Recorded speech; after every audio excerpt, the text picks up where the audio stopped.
ہمارا یقین کمزور ہے، اللہ کے وعدے تو سچے ہیں۔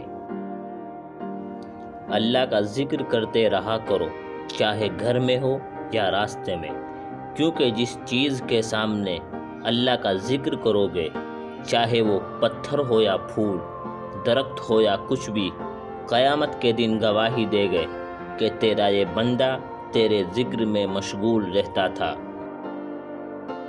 اللہ پاک نے انسان کو دل دیا، لیکن اس کا سکون اپنے پاس رکھا اور فرمایا، یاد رکھو دل کا سکون صرف اللہ کی یاد میں ہے۔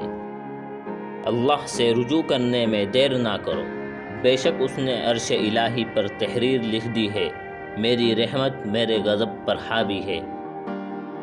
کسی کا دل اتنا مت دکھاؤ کہ وہ اللہ کے سامنے تمہارا نام لے کر رو پڑے، کیونکہ ٹوٹے ہوئے دل سے نکلی آہ عرش تک جاتی ہے۔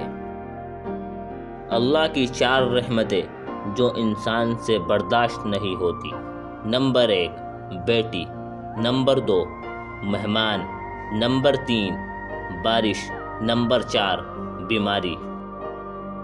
اللہ کے وہ 4 عذاب جو انسان خوشی خوشی قبول کر لیتا ہے۔ نمبر 1 جہیز، نمبر 2 سود، نمبر 3 غیبت، نمبر 4 جھوٹ۔ بسا اوقات آپ سو رہے ہوتے ہیں اور آپ کے لیے دسیوں لوگوں کی دعائیں آسمان کے دروازے کھٹکھٹاتی ہے۔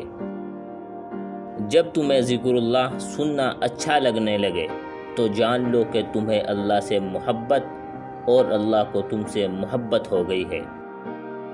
لہجے کی سختی دل کی سختی سے منسلک ہوتی ہے، دل کی سختی اللہ سے دوری کی دلیل ہے۔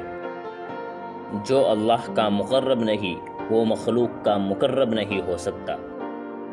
آنسوؤں کا جاری نہ ہونا دل کی سختی کی وجہ سے ہے، اور دل کی سختی گناہوں کی کثرت کی وجہ سے۔